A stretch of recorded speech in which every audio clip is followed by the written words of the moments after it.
Hello बच्चों, let's read our question. Longest phase of meiosis is, meiosis की सबसे longest phase कौन सी होती है? Option A prophase first, B anaphase first, C prophase second, D metaphase second. तो जो हमारा की कंसेप्ट हो जाएगा वो क्या हो जाएगा? मियोसिस। हमारे जो सेल डिवीजन होते हैं वो टू टाइप्स के होते हैं, माइटोसिस एंड मियोसिस। तो माइटोसिस में जो डिप्लॉइड सेल ही, डिप्लॉइड पेरेंट सेल से डिप्लॉइड सेल ही बनती है, लेकिन मियोसिस में क्या होता है, ये टू टाइप से होता है।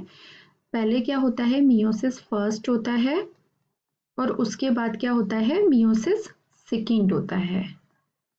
मियोसिस फर्स्ट को हम बोलते हैं रिडक्शनल डिवीजन, क्योंकि इसमें जो क्रोमोसोम होते हैं वो क्या हो जाते हैं, हैप्लॉइड हो जाते हैं। यानी कि अगर 2n है पेरेंट सेल तो n क्रोमोसोम हो जाएंगे। और मियोसिस सेकंड, जब ये मियोसिस सेकंड में जाएगा तो n है क्रोमोसोम, इससे क्या n हैप्लॉइड क्रोमोसोम ही बनेंगे। इसीलिए इसको क्या बोला जाता है, इक्वेशनल डिवीजन बोला जाता है मियोसिस सेकंड को। और मियोसिस फर्स्ट को बोला जाता है रिडक्शनल डिवीजन, क्योंकि इसमें क्या क्रोमोसोम जो नंबर हैं वो क्या हो जा रहे हैं, कम हो जा रहे हैं। तो इसीलिए अब हमसे पूछा है कि मियोसिस की सबसे लॉन्गेस्ट फेज कौन सी होती है। तो मियोसिस फर्स्ट को भी मियोसिस फर्स्ट और सेकंड में भी आपके प्रोफेज, जैसे प्रोफेज फर्स्ट, फिर उसके बाद आता है मेटाफेज फर्स्ट, फिर एनाफेज फर्स्ट और टीलोफेज फर्स्ट। इसी तरह मियोसिस सेकंड में आता है prophase second, metaphase second, anaphase second and telophase second.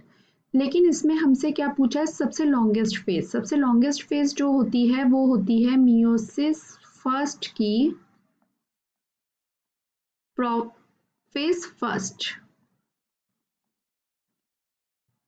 क्योंकि क्या होता है इसमें भी प्रोफेज फर्स्ट की भी डिफरेंट फेजेस होती हैं। ठीक है, तो हम उसको डिस्कस कर लेते हैं। फर्स्ट होती है लैप्टोटीन, 5 फेजेस होती हैं ये, लैप्टोटीन। सेकंड होती है जाइगोटीन। थर्ड होती है पेकाइटीन।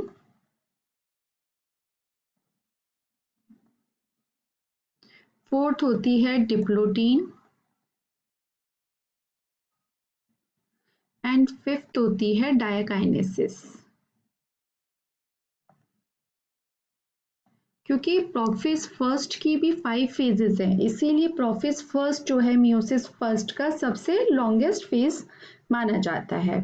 अब जो लैप्टोटीन होता है उसमें क्या होता है, क्रोमोसोम लॉन्ग थ्रेड जैसे कंडेंस रूप में दिखने लगते हैं। Chromosome appear as long thread like, और कैसे होते हैं, कंडेंस फॉर्म में होते हैं। ओके, इसके बाद आता है जाइगोटीन। जाइगोटीन में क्या होता है, सिनेप्सिस हो जाता है क्रोमोसोम का, और क्या हो जाता है, उससे बाइवेलेंट स्ट्रक्चर बन जाता है, या उसको बोलते हैं सिनेप्टोनिमल कॉम्प्लेक्स बन बोलते हैं, बाइवेलेंट फॉर्मेशन। ठीक है, जो कि क्रॉसिंग ओवर के लिए जरूरी होता है, मतलब इसमें होमोलोगस जो क्रोमोसोम है वो पास पास आ जाते हैं। उसके बाद आता है पिकाइटिन, जो कि इसमें क्या होता है, क्रॉसिंग ओवर होता है, जो कि क्रॉसिंग ओवर यानी कि जेनेटिक मटेरियल का एक्सचेंज, जिससे कि इसमें क्या होता है, जेनेटिक वेरिएबिलिटी आती है। मियोसिस में हमारे इसीलिए इम्पोर्टेंट होता है क्योंकि उसमें कुछ जेनेटिक वेरिएबिलिटी आती है। डिप्लोटीन, जिसमें कि काइजमेटा का फॉर्मेशन हो जाता है, काइजमेटा फॉर्मेशन। डायकाइनेसिस, जिसमें कि प्रोसेस का टर्मिनलाइजेशन हो जाता है, यानी कि काइजमेटा जो होता है उसका टर्मिनलाइजेशन हो जाता है, नाइजेशन हो जाता है। ठीक है, तो ये फेज हमारी इसीलिए इम्पॉर्टेंट है क्योंकि इसमें क्रॉसिंग ओवर होता है, जेनेटिक मटेरियल का एक्सचेंज होता है, जेनेटिक वेरिएबिलिटी आती है। इसीलिए जो मियोसिस फर्स्ट की प्रोफेज फर्स्ट फेज है वो सबसे लॉन्गेस्ट फेज है।